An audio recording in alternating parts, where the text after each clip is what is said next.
Welcome to Books, Kids, and Creations, a part of the Authors on the Air Global Radio Network. I am your host, Tracy Bloom, and I feature people who inspire and uplift future generations with their work. And today, I have the fabulous Shakir Rashaan out of Atlanta, Georgia, here with me today to talk about his career as an author and his fantastic brand new book, NeverWraith.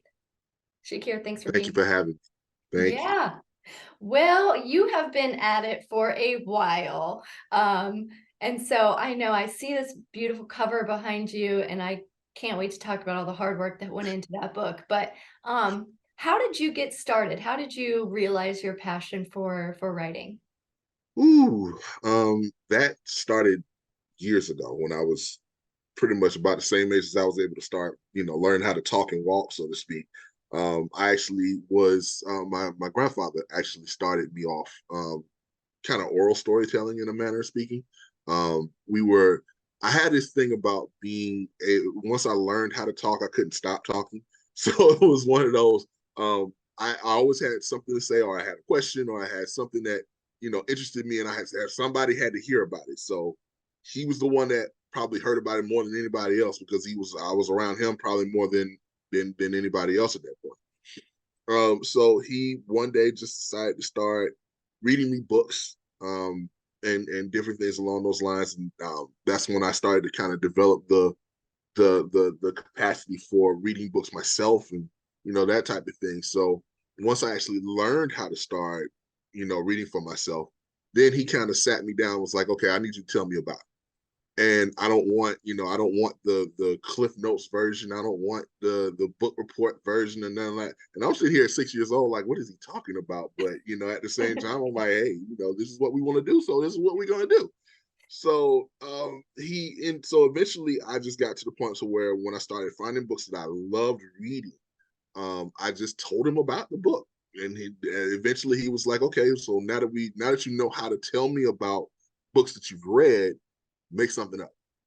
And I'm like, what do you mean make something up? I'm like, I haven't read enough to know what to make. What are you do? And again, I'm 6 years old, 7 years old, give or take. And I'm like I said, I'm not the smartest. I'm not necessarily saying I'm the smartest person in the room or anything like that. But at the same time, I'm just like, what is he talking about? And I didn't realize then what I know now. But at the time, he just kind of put me on the path of, learning how to create and learning how to make things up and all that other good stuff. So yeah. And then when you started actually realizing that there was joy in writing, Mm-hmm. what was that like for you? Were you just starting to write in journals? Did you start typing? How's your process for when you sit down to actually write and create books? I'm old school. I prefer pen to paper. It's just that's the way I started when I first started learning how to write. When I was really starting to write just for the sake of it. When I was around maybe 13 years old, was when I really started kind of really putting things together and learning how to put sentences together and stories together, and figuring out whatever was in my head at that point. Contrary to popular opinion, I was pretty much the term is now called ambivert, but at the time it was like I leaned into a lot of my introvert side when I was in high school. Even though I was, I played basketball when I was in high school and in college, and that requires a certain level of extrovert energy as far as that is. So I left that on the court. And when I was not on the court, it was more along the lines of I leaned toward my introverted side, and that's where my worlds kind of um, collided in a manner of speaking. It was like I leaned into my literary universes and my fictional universes more than I dealt with the general public, so to speak. So that was where everything really kind of took off in terms of just enjoying what I was seeing in terms of the different characters in my head and the different places that we were going, and some of the things that we were doing, and just all of the things. And that's where the true spark kind of kicked in. Yeah. So somebody, I can't remember where I heard it or read it, but somebody said when you see an author creating a character, there's a piece of that author in the character. Mm-hmm. So when you were writing NeverWraith, I thought, how much of this is Shakir? How much of your characters are you? Yasir is me, and I am him. It is the youngest, it's the youngest version of me to date, that I have written, as far as my characters are concerned. He probably embodies a lot more of what I was as that teenager back then, um, than I really had originally planned. But it just kind of worked itself out at that.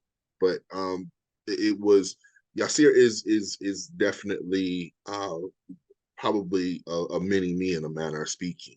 In a lot of instances, it's just a lot of things that he went through that I went through, a lot of the anxiety, a lot of the things that needed to be coped with in terms of just being in new environments, and learning how to kind of manage and work through, and you know trusting folks, just Yeah. all of those things that come into play, and that worked out. It worked out for the best. Yeah. So for the magical pieces and the world building and all the things that I don't want to give away too much of your book, but Of the course. magical elements that are involved, did you feel drawn to a certain ancient culture or something that where you were like, I want to weave in these ancient things that are kind of, exist in the mythological world and bring them in? Yeah, I can definitely understand that. A lot of anybody that's been around me for 2.5 seconds knows that I have a very heavy Egyptian influence and a very heavy African mythology influence in a lot of the things that I write. So when NeverWraith presented itself, it was the perfect time for me to involve and employ a lot of the mysticism, a lot of the magical elements, a lot of the things that do come through, that are otherworldly in a manner of speaking. So it was fun to create all of the magical beings, and a lot of the paranormal aspects of how how they present themselves with regard to all of the characters that are in my book at this point. Everyone has some aspect to kind of flesh out. I don't always make it very overt. Obviously, it's overt when it comes to Yasir, but everyone else, it's almost like I kind of drew it out. Yeah. I kind of gave people an idea of what it might be, but there's no guarantee that it actually was until I felt like it was time to reveal it. Yeah. And then with this book, did you know exactly, did you outline the whole thing? Or are you kind of like you take it as it comes in and might write pieces of the book at a time? The term, what is the term they always say? It's a plantser. Yeah, A that's it. plotter or a pantser? Yeah, a platter or a pantser, but I do both. So it's like it's a plantser. So we're gonna work with that. But yeah, I there were some aspects that I plotted out. There were some aspects that just came in. It was like, okay, this is what we're gonna throw in, whether you like it or not. And I had to make it work. So it's the beauty of creativity. You don't always get a chance to plan everything. Yeah. Did you have any doubt because you typically write in another genre or another Mm-hmm. style? Did you have any self-doubt when it came to working with, young adult fiction or a new type of genre? Or were you like, I'm a writer, I can do this? Honestly speaking, I started out writing young adult. I mean, I Oh, was a young adult when I started writing young adult. So it was a lot of the things was just the people that were around me. I was, any writer is a people watcher, so we're constantly observing everything around us in some form or fashion. So I did the same thing when I was in high school. I mean, I literally was just observing people. I wasn't necessarily trying to be on stage and all that other good stuff. I was good with everybody else being on stage, and I'll just watch what you do, and I'll just take it all down. Like I said, it wasn't until I actually got a little older where the paradigm shifted a little bit. But at that stage of my life, I was content to be in the audience and just take everything down as I saw fit, yeah. and that was what kind of sparked everything from there. But I've been in young adult as a reader for just really the entirety of my life. Honestly, I mean, that's the that's the genre that I probably read most in a lot of aspects. I think the only thing that I read more than YA would probably be action thrillers and sci-fi. Other than that, I'm pretty much I'm pretty much in the young adult sphere in some form or fashion, especially fantasy. Yeah. For this book, I know that it took a long time for you to write it, and there may have been some edits, some rewrites, some Hmm. things like that. What was it like? I mean, how easy was it for you to take your existing version and then tweak it or modify it to fit in with what maybe a publisher or someone else was looking for? The weirdest thing was when I wrote the original iteration of NeverWraith. NeverWraith was originally written in third person. Oh. Um, yeah, it was originally written in third person. That was what was agreed upon between me and my editor. Mhm. And when I set off to write it in that third person omniscient view, by the time I got done with it, they we went through about maybe a third, maybe no, a quarter of the book. Matter of fact, it was a quarter of the book. And because I used so much introspective narrative inside of that third person, my editor literally went, well, why don't we try it in first person to see what that looks like? And I'm going, No. oh. So at that point I was like, are you serious right now? Is that what we're really doing? And they go, yeah, I really think that this will work in first person. And I'm going, that's usually what it is when it comes to one young adult. It's very rare that the third person and blah blah blah. And I'm like, okay, so Yeah. um since I have to rewrite this thing from a first person perspective, it's going to take me a minute. So you're going to have to give me a little bit to kind of work through it. So I said, all right, fine. So I sat down and destroyed the third person version and went through the first person. Yeah. Whew, yeah, that But was an you did undertaking. That was an it. undertaking. I to this day I think about it and I get exhausted. Oh, But working through the third person and bring it to the first person perspective, and not trying to lose too much of the original story, was the greatest challenge because I had a certain story in my head, and then there was just so many different things that were happening. It was like we kept getting emails from outside entities. It was like, okay, well, we're willing to take this in this direction if you're willing to take this story in this direction. So it's like the original story arc that I had in mind for the first book changed significantly as right. well. So, and then eventually it just turned into an entire origin story. And I'm just like, I don't like writing origin stories. They're hard to write because the pacing is ridiculous, and you're almost like you're throwing everything in all at one time, and you end up Yeah. losing things in the process sometimes. And I did my best to satisfy the persons that were most interested in the project for whatever reason. And finally got it to where we finally are right now with the current iteration. And the edits themselves were an education in a lot of instances because um I had to learn real time and current time, I guess, in a manner of speaking, sensitivity issues that needed to be addressed. Yeah. I had to learn about certain words that could not be utilized, to keep from offending certain communities. Different things along those lines. I mean, I'm like, Yasir deals a lot in anxiety, he deals a lot in not suppressed feelings in a manner of speaking or anything like that. But like I said, there were certain words that I could not use, Yeah. that would have been considered offensive to the mental health community. There were some that would be offensive to the non-binary community. I had to be very careful about that and learn that lesson as far as that was, because I never, the last time that I had published anything on a traditional scale was 10 years ago, and a lot has changed in 10 Yeah. years. Like when we publish as independents, we're not necessarily um held to the same standard, I guess, in a manner of speaking. Yeah. But at the same time, we are held to some standard, but we're held to a higher standard in the traditional voice Yeah. because we're being distributed to a wider audience in a manner of speaking.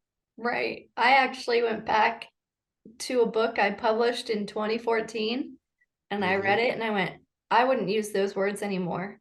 And I Right, pulled I exactly. pulled words out that I was like, I don't I feel like this might offend somebody today. Like I went and I pulled Yeah. those words and I republished it and, didn't say a peep about it. But I was like, there are words that, I feel Hmm. like, 10 years ago me may have said, or, you know what I mean? Like, so it is a Absolutely. different world if especially with a book like yours where you're getting so much visibility and, Hmm. um, Exactly.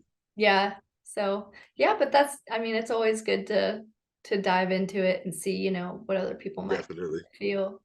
Um, so with your book, I mean, it seems like you did write essentially like a book one for a bigger series. Hmm. Are there more books to come? We're hoping to see what happens. We're just trying to kind of take a look at what happens with this with NeverWraith in of itself. And once my agent and I and the publisher sit down and take a look at the numbers, we'll see what happens. But for now, I'm very optimistic that we can at least get to a second book and kind of see where we'll go from there at that point. But it's a tough world out there.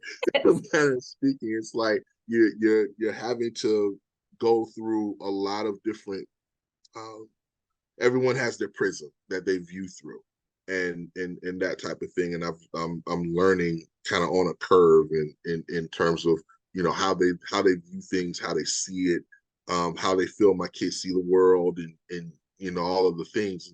Sometimes there's a cultural aspect that comes into play as well, where you're kind of having to um, I won't say educate, so to speak, but you do what you can with what you got. Yeah.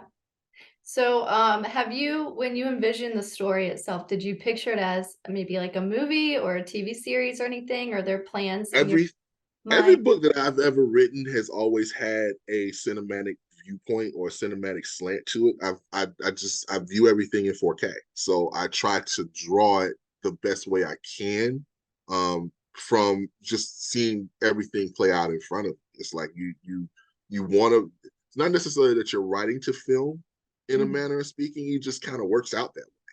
But every book that I have ever written has been written in such a way where it could be, if it does, God show favor, um, that it does get to that point, it makes it easier to transition into a screenwriting situation, as opposed to there there's not a, there's too much source material in a manner of speaking, and they kind of have to kind of pare it down to do whatever is necessary. I try to avoid that the best way possible. Yeah, that's great. So, I always ask everyone who comes on Mm-hmm. what advice they have for future generations. And that could be future generations who want to become writers or Of just course. in general. Um, I guess my away from the literary world, I always say live your truth. That's probably the best advice I could ever give to anyone. It's where I started with my kids, and it kind of fanned out to a lot of the kids that I was mentoring when I was in the public school system at one point in time. It's just be authentic, just live your own truth. Don't try to compromise yourself as much as you possibly can. There are going to be times where you may have to compromise to a certain degree, but as long as it doesn't compromise you to a point to where you don't see or recognize yourself, that's really what it is at that point. Inside of the literary world, it's still the same. It's still the same three words, but at the same time, it's also um, learn your craft. Also learn the business, because there's a business side to writing. That's there's no way you can get away with it. It's just that you can't go in as a creative, come up with all of these different things and not understand how to protect yourself, or not understand how to not understand what a contract looks like, and what you may be obligated to, what you may not be able to get in and out of, and that type of thing. Sometimes you can make a mistake and you can get out of it in some instances, and sometimes you can make a mistake and you're not going to ever get out of it. It's just, Right. you have to know, and if you don't know, at least find someone that does know, so that you can at least protect yourself the best way possible. Such wise words, and that applies to even us grown-ups who are, That part. navigating the book world. And there's just so much to know, Yeah, and there's so many, ways to get your books out there too. So, um, absolutely. Shakir, I'm so excited about your book. I love it. I love it. And I also love your main character too. And I think that a lot of, especially boys, Hmm. are going to just gobble up your book. Like I just think it's so fantastic. I am hopeful of that as far as that was. We don't get a lot of kids in the young adult space. Excuse me, we don't get a lot of boys in the young Right. adult space. Yeah. More so than anything else. We get them in the middle grade, but we don't get them in young adult. And I wanted to offer up as much as I possibly could when it came to that genre, that space, to kind of give some voice and give some visibility. Yeah. Well, you did great. And for those of you who would like to check out Shakir's work, we will post a link to his fabulous book at the end of this video. And Shakir, thank you so much for being here today. It's my pleasure. Thank you again for having me.